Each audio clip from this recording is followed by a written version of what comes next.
साथियों को जय वाल्मीकि, जय भीम, नमो बुद्धाय, जय मूल निवासी। दोस्तों और साथियों, मैं Charandas Tank Ambedkar dialogue YouTube channel में आप सभी का एक बार फिर हार्दिक स्वागत और अभिनंदन करता हूं। दोस्तों और साथियों, मैं आज आप लोगों के साथ अपने अम्बेडकर डायलॉग यूट्यूब चैनल पर जो वीडियो साझा करने जा रहा हूं साथियों, यह वीडियो और यह स्टोरी और कहानी मुझे सोशल मीडिया के माध्यम से प्राप्त हुई है और मिली है। साथियों, यह स्टोरी, यह कहानी काफ़ी पुरानी है। जी हाँ साथियों, वर्ष 1993 की है। जी हाँ साथियों, वर्ष 1993 की है। और साथियों, इस कहानी, इस शीर्षक का जो पता लगा है वह एक फ़ोटो के माध्यम से पता लगा है कि साथियों एक पत्रकार था, एक फोटोग्राफर था। साथियों, एक पत्रकार, एक फोटोग्राफर था जिसका नाम था केविन कार्टर। जी हाँ साथियों, केविन कार्टर। साथियों, उस केविन कार्टर नामक अंग्रेज पत्रकार या फोटोग्राफर ने एक फ़ोटो खींचा था, जिस फोटो में साथियों एक जहाँ तक मैं समझता हूँ कि कोई हबशी या एक छोटी बच्ची एक वीराने में जंगल में भूख के कारण सर झुकाए बुरी तरह से पड़ी हुई थी। और साथियों, वहीं उससे कुछ कदमों की दूरी पर एक गिद्ध बैठा हुआ था जो उसके काफ़ी करीब था। साथियों, उस केविन कार्टर नामक पत्रकार या फोटोग्राफर ने यह चित्र खींचकर जब साथियों इसको सोशल मीडिया पे डाला, तो साथियों उस केविन कार्टर के इस फिल्म को इतनी वाहवाही और इतनी लोकप्रियता मिली कि साथियों इस केविन कार्टर नाम को उस समय का पुलित्जर पुरस्कार मिला। साथियों, शायद सूडान में पुलित्जर नामक पुरस्कार एक बहुत ही विख्यात, प्रख्यात और बहुत बड़ा पुरस्कार है। मगर साथियों, वह जब केविन कार्टर इस फिल्म के द्वारा वाहवाही और इतने बड़े सम्मान मिलने की खुशी मना रहा था, तो साथियों वह अपने घर में उस समय पर टीवी पर एक इंटरव्यू देख रहा था और सभी समाचार पत्रों में भी देख रहा था कि उस केविन कार्टर के इस फोटो की चर्चा सभी समाचार पत्रों और सभी टीवी चैनलों पर दिखा रही थी। मगर साथियों उसी समय केविन कार्टर के टेलीफोन पर घंटी बजी। जब केविन कार्टर ने टेलीफोन उठाया तो उस समय आगे से आवाज आई कि मैं केविन कार्टर से बात कर रहा हूं। तो केविन कार्टर ने कहा, हाँ मैं केविन कार्टर बोल रहा हूं। तो साथियों उस आदमी ने कहा टेलीफोन के माध्यम से, केविन कार्टर जी, मैं आपका एक छोटा सा इंटरव्यू लेना चाहता हूं, तो आपको जो इतना बड़ा पुरस्कार, जो अचीवमेंट मिला, उसके लिए एक इंटरव्यू चाहता हूं। तो केविन कार्टर ने भी सरल भाषा में बोल दिया कि हाँ आप ले सकते हैं। तो साथियों उस समय उस फोन पर जो सामने से आवाज आ रही थी उसने सबसे पहले तो कहा कि आपको पुलित्जर पुरस्कार मिलने की बहुत बहुत बधाई, मगर मैं आपसे यह पूछना चाहता हूं कि अंत में आपने जो अपने फोटो फिल्म में जो एक बच्ची और एक गिद्ध दिखाया हुआ था, आखिर आप मुझे यह बताइए कि अंत में उस बच्ची का क्या हुआ। तो साथियों केविन कार्टर का जवाब था कि मैं नहीं बता सकता कि अंत में उस बच्ची का क्या हुआ, क्योंकि मुझे अपने देश लौटने के लिए उस समय फ्लाइट पकड़नी थी, जिसका लिए मेरे पास समय नहीं था। इसलिए मैं आपको पूर्ण रूप से और पूरी स्पष्टता के साथ नहीं बता सकते आखिर उस बच्चे का क्या हुआ। तो साथियों जो सामने से टेलीफोन पर जो केविन कार्टर नामक पत्रकार या फोटोग्राफर से जो बात कर रहा था, तो उसने कहा कि उस समय वहां पर कितने गिद्ध थे। तो साथियों केविन कार्टर ने सरलता से, क्योंकि उसने तो वह देखा जो उसे दिखाई दिया, क्योंकि उसने तो एक पत्रकार या एक फोटोग्राफर की नजरिए से देख रहा था, तो उसने भी सरल भाव से कह दिया कि श्रीमान जी उस समय पर वहां पर केवल एक गिद्ध था।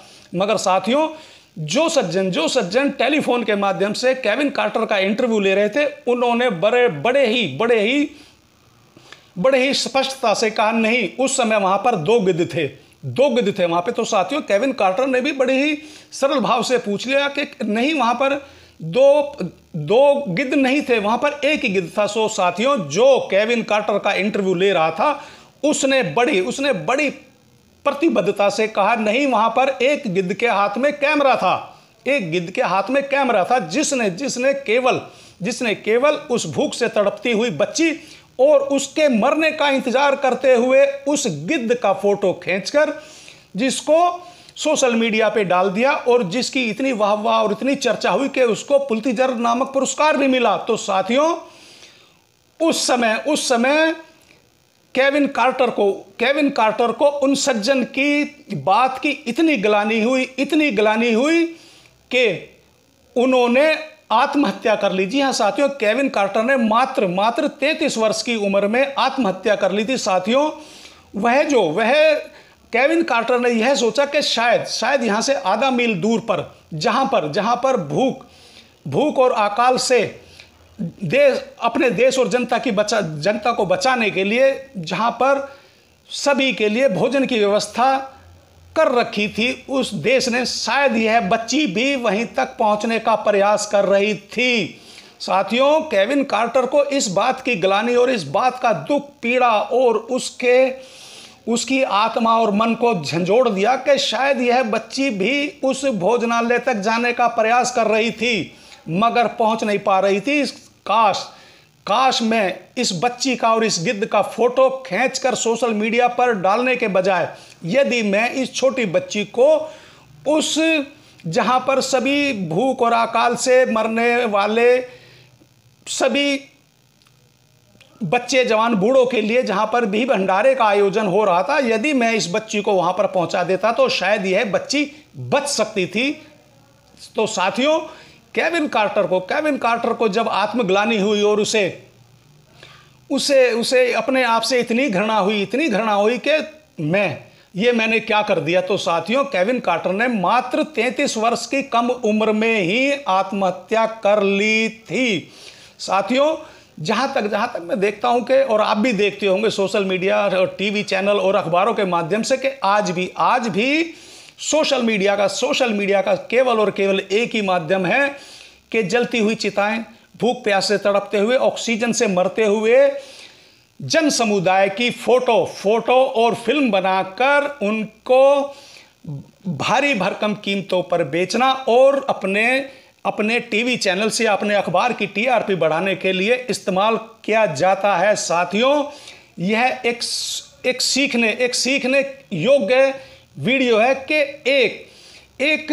एक पत्रकार, एक फोटोग्राफर को आखिर अपनी एक छोटी सी भूल पर ऐसी ग्लानि और ऐसा उसको अपने आप से घृणा और नफरत हुई कि उसने 33 वर्ष की उम्र में ही आत्महत्या कर ली थी। जी हां साथियों, आत्महत्या कर ली थी। साथियों, इसीलिए मैं अपने अंबेडकर डायलॉग यूट्यूब चैनल की ओर से आप सभी साथियों से एक अनुरोध और एक प्रार्थना करता हूं कि मानवता से बड़ा कोई नहीं है, मानवता से बड़ा कोई धर्म नहीं है, मानवता से बड़ी कोई जाति नहीं है, मानवता से बड़ी कोई इंसानियत नहीं है। मानवता और इंसानियत यदि इंसान में मिल जाए तो साथियों वह बच्ची बच सकती थी। तो साथियों, अंत में मैं अपने सभी साथियों से एक अपील करूंगा कि साथियों, आप मेरे इस अंबेडकर डायलॉग यूट्यूब चैनल को सबसे पहले सब्सक्राइब करें, लाइक करें, कमेंट्स करें और साथियों इस वीडियो को ज़्यादा से ज़्यादा पहुंचाएं और देखें और अपने लाइक, कमेंट और सब्सक्राइब अवश्य करें। तो एक बार फिर सभी साथियों को जय वाल्मीकि, जय भीम, नमो बुद्धाय, जय मूल निवासी।